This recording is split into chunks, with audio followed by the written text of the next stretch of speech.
Hello, this is Elizabeth, and I am the Catholic Lady Talks, and we're reading Great Lion of God by Taylor Caldwell. We're at chapter 47, part 1. Lucanus stayed in the inn with Saul for many days, and for those days Saul lay on his bed, mute and still and almost motionless. Lucanus fed him like an infant, and Saul ate and drank a little, as if only his body were present and his soul at a far distance.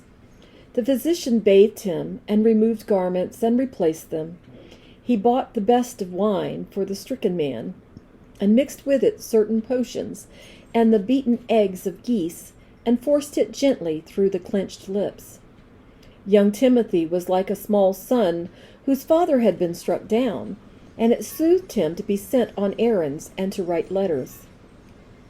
He would look at Saul with grief wringing his hands. Peter, having heard, wrote tenderly to the man whom he had once declared to be a thistle in his hand, a stone under his foot, a cinder in his eye. He reminded Saul of what the Messiah had said, that men, though they die, will live again in the radiant shadow of his being, and that those who perish in his name will be assumed to him at once. Sephora wrote a tearful and loving letter, and so did many members of the Jewish Jerusalem community, and elders and the deacons, who had once quarreled with him and now suffered with him. Lucanus read all these bountiful letters to Saul, who said nothing. Then the members of the Christian community in Tarsus came in groups to console him, but he would not see them.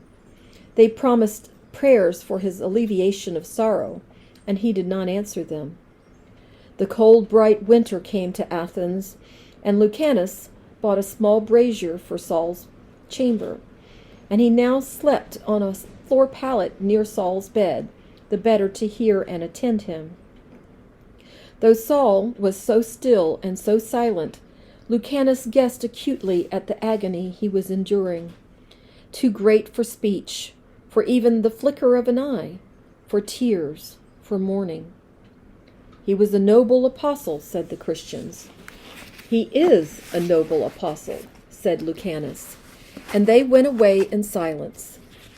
He is our brother, and though we do not accept that he has told us, he is still our brother, a Jew among Jews. He has our prayers, and may God, blessed be his name, infuse new life into him, that he may live again, said the Jews. I pray with you, said Lucanus, in the name of him who was a Jew also. One night Saul awoke from his lethargy, and was instantly aware. He saw Lucanus sleeping wearily beside him. He saw the weak candle flame. Confused memories tried to return to him, but he shrank from them. Then he fell asleep again. He began to dream. He dreamt that he was wandering in a vast garden, and the tremendous trees floated in a golden mist, and all the flowers glittered with silvery dew. There was the sound of singing waters, and the distant sight of ivory and golden hills and fountains. It was warm, and the soft air was perfumed, and the sky beamed in clear blueness. He wandered, and knew there was something he must remember, which would cause him anguish. But it was sufficient now to walk in this bliss, this shining solitude, this calm joy, this assurance of love and companionship, though he saw no one. The grass under his feet was fresh and new and sparkling with greenness, and he saw glades offering cool blue shadow, and many of the trees were flowering in a myriad of colors. How blessed this was, how full of peace! Who had said, "The peace that passes understanding"? Saul could not remember, but the words echoed in his heart, and he knew that peace. A branch of a tree hung over his head, and he saw it was heavy with scarlet-globed fruit, and he took one and ate of it, and it was like honey and wine, refreshing his soul. Then he saw a young man approaching him across the grass, and there were enormous wings of light palpating from his shoulders, and his garments shimmered like moonlight, and clung to his massive limbs, and flecks of white fire radiated from his robe, and his face was more beautiful than the face of any man, with locks glossy and dark and polished, and eyes deep and dark and bearing in an expression which no human creature could understand. It was enigmatic, removed, kind, and aloof. His feet, sandaled with silvery, barely bent the grass, and where he moved he left a fading brightness. A curious sword hung in its curious scabbard from his gemmed girdle. A sword shaped like a jagged bolt of lightning. There was lightning on his brow. Saul was not afraid, but he felt a pulsing deep within him, and an awe. The young man came closer to him, and he was taller than the tallest man, and his arms were clasped with jeweled armlets. He looked down at Saul reflectively, and his slight smile was not human, though it remained gentle. Saul could see his strong, pale throat and the throbbing in it. "Saul ben Hillel," said the stranger in a voice which was both close and far, and filled the silent air, "I bear a message for you." Saul knelt before him and clasped his hands and waited, looking up into that unearthly countenance. "There is a time for mourning, and that time has passed," said the stranger. "You have forgotten much, but it has been forgiven you, as all is forgiven to those who love. Now you must gird yourself like a man and resume what has been ordained for you, lest those who love you are grieved that their passing has ended your life and your mission. Multitudes have sorrowed before you, and multitudes will sorrow after you. But sorrow is vain, for only one can heal, and you have not asked him." "My heart is only human," said Saul. "I sorrow with a human heart." "He also has a human heart," said the stranger with severity. "It has grieved, and is grieving still, as no other man could grieve. The humanity of his heart surpasses yours, Saul ben Hillel, and his sorrow is as a mountain. Will you desert and betray him, or will you rise and say, 'There is none else, O my Lord and my God'?" Saul began to weep. The stranger continued, "God also has a son, and he saw that son offer up himself for wretched mankind, saw his flesh bruised and nailed and torn, saw his humiliation and the fear and shrinking in that most human heart, saw the malice which surrounded him, and watched his death." Saul lifted his tearful face and stretched up his arms and looked at the sky and said, "Forgive me, my Lord and my God, and strengthen me so that I may endure and not forget again, and spread your wings beneath my feeble flutter and carry me. For I am not God, I am only a man, and you have fashioned me to suffer as a man."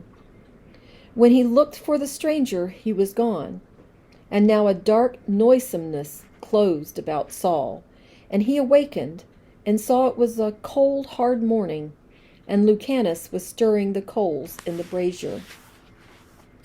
Saul said in a weak but clear voice, "Dear friend, I have seen an angel, and he has reproved me." Now in reality he wept the first tears, and Lucanus held him in his arms and did not restrain him, but comforted him in silence. And now the long missionary journey began. Accompanied by Timothy and Luke, Saul resumed a colossal task which to him seemed endless, frequently frustrating, dolorous, desperate, harsh with opposition, resentment, persecution, and ridicule, and obduracy from members of the young church. On receiving a letter from Corinth that he not visit that city again, he answered sadly and tenderly, "I made up my mind not to make you another painful visit, for if I cause you pain, who is there to make me glad but the one whom I have always pained? And I wrote as I did, so that when I came, I might not be pained by those who should have made me rejoice. For I wrote out of much affliction and anguish of heart, with many tears, not to cause you pain, but to let you know the abundant love that I have for you. Corinthians 2, 1-4. As time passed, his afflicted eye began to darken, and his strength... What's going on?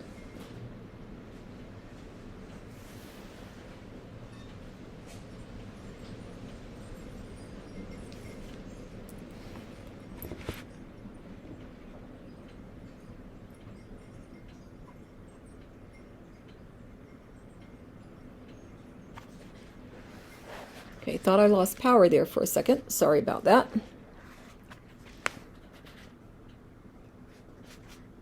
As time passed, his afflicted eye began to darken, and his strength, which had for years been the strength and energy of heart and spirit and will, declined alarmingly. In vain, Lucanus urged him not to strive so vigorously.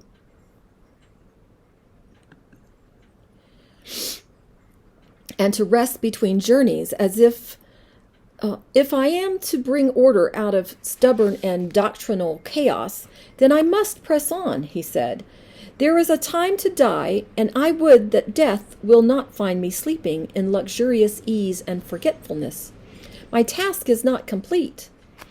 Sorrow and years had taken the last audacious red from his whitened hair and his brows, and his face was creviced with sorrow and pain, and there was a faint but constant tremor about his wide, firm mouth.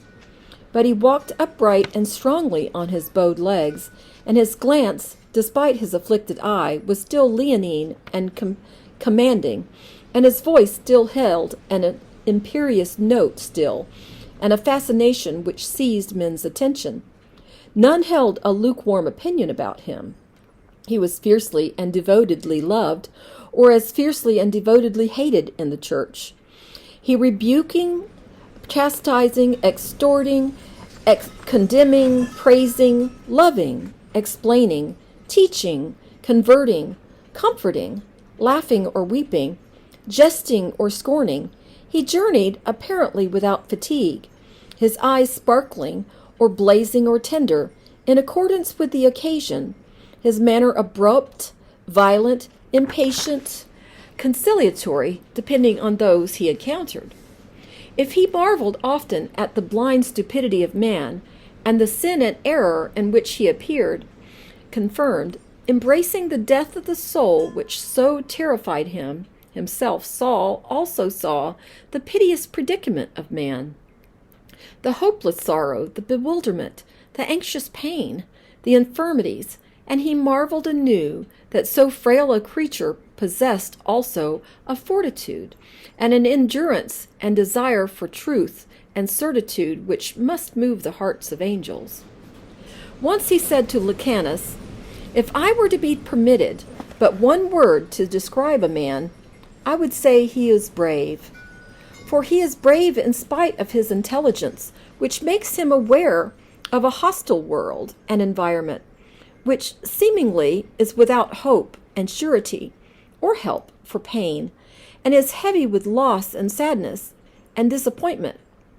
Animals are not aware of these things, so they have an animal courage for the day's needs, but a man knows the years and the memory of them, and he knows that the coming years hold out to him no promise of splendor and satisfaction, but only a repetition of yesterday.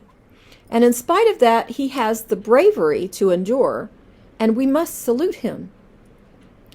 His compassion grew as he journeyed to the harsh shores of Lystra, the golden Ephesus, to Macedonia, to Philippi of the gray stone mountains and the scarlet poppy plains. It was in Philippi that the Romans, becoming more exasperated by the Christians, and having heard that he was a turbulent man who insulted the gods and desecrated their temples, and aroused rebellion among slaves and freedmen and the rabble, and had commanded them to rise against Rome and their masters, seized him and threw him into prison, there to await trial and probable execution as a traitor. This was done on a day when Lucanus and Timothy were absent. I'll start here, and then we'll start part 2 shortly.